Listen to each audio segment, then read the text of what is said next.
Thank you for taking your time to view the instructional video on how to install your new doors for your Catalina sailboat.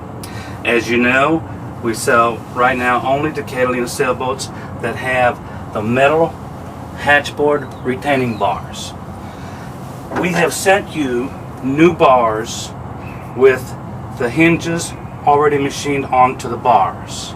So the first thing we're going to do is remove your existing bar. After you've put the new retaining bars with the hinges already machined on both sides, now we're ready to insert the doors we've sent you. Some of the things that come with your kit are some spacers that we're going to use for the doors. When we put these doors together and clamp them together, the back of this spacer, put one on the top and put one on the bottom. Okay? One of the tools you're going to have are a pair of C-clamps, which will be about 3 or 4 inches, and we're going to clamp these doors together and then insert them into the slot. Take your C-clamps and attach the block that came in the kit with 2 C-clamps, and you're going to clamp your 2 doors together. The top, make sure we're flush, and of course make sure we're flush at the bottom, and make sure we're tight against the spacers. We're now ready to insert the doors into the channel that was vacated by the hatchboards and start our preliminary fitting. First of all, we want to make sure that the sliding hatch top comes up and over. Alright, so this is good. The next thing we want to do is ensure that we're even side to side, and that's where we use our spacers and put them in, which I'm going to do at this time. I'll have to take the boards out and put spacers at the top and the bottom on each side, and probably I'm going to put a spacer on the very bottom so that we can ensure the door closes. To ensure that the doors install properly, we first of all check to make sure that the top slider comes up and over, which that's just fine. It rests on and then goes back down. That's just fine.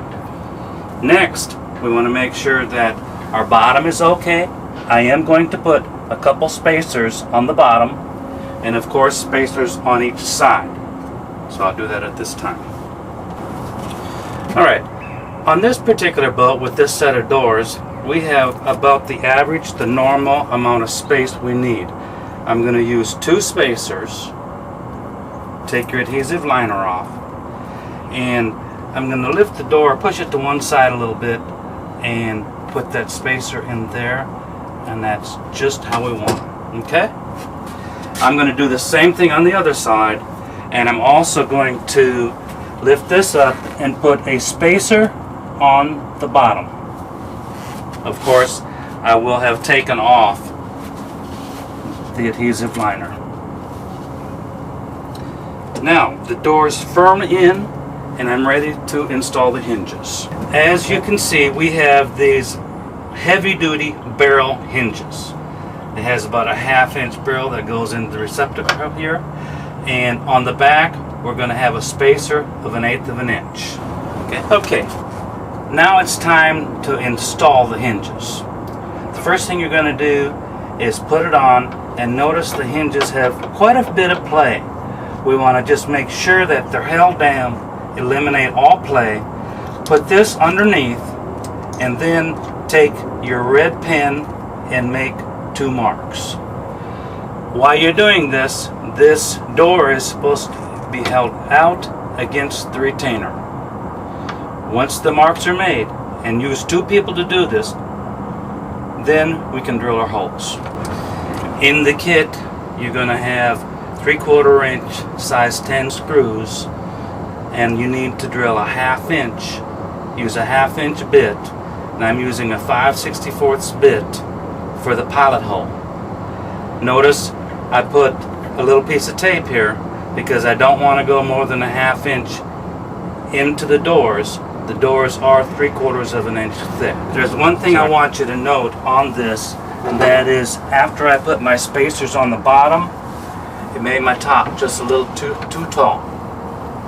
Actually, I need the top to be 1/4 of an inch shorter, or the door to be down 1/4 of an inch, and I should say 1/8 of an inch, 16 to 1/8 of an inch I need to take off. There's one tool you will need, and that's a fine point Sharpie marker, such as this. It's a permanent marker. It will not affect the plastic. It's really the only way to mark the plastic, and when you're done, you take the marks off with a little bit of lacquer thinner. So I'm going to mark this a 1/16 of an inch on the bottom. You can come over here and you can take it back to the shop, mark it with a rule if you wish, or you can actually mark it across. This is angled 80 degrees when you get it, so use that continuous angle when you shave off the bottom. And the only way to remove this plastic is either with a rasp, a coarse rasp, or use the random orbital sander, which I use. Happens to be a Ryobi. I bought it for $49 at Home Depot. Use a 60 grit sanding disc, and if you don't have one, get one. It puts all other vibrating sanders to shame. I see Walmart has these for sale at $39. This is the only thing you can use other than a rasp to take this angled portion off. The hinges are all installed.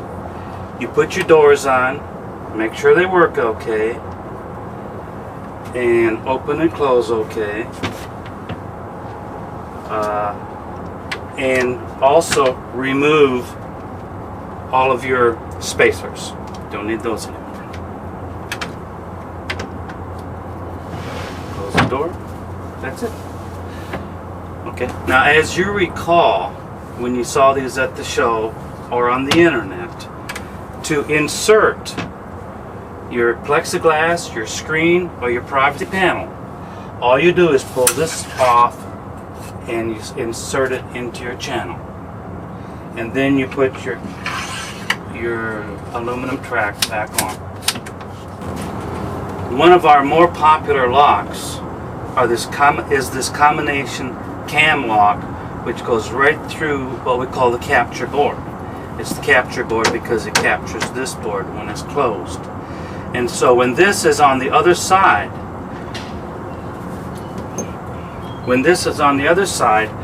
we have a catch plate where the cam can come up into the catch. This plate you will have to position yourself, and we will provide a couple of screws. They may or may not be exactly correct, but we have one adjustable here plus the 2 screws that are going to go up underneath this. And this is something that you're going to have to do with your own engineering. Sailors are inventive people, and so I'm sure you can handle it, and it'll catch then your cam. The cam also may be too long. If it is, take and unscrew it, take the cam off, and cut it to the proper length.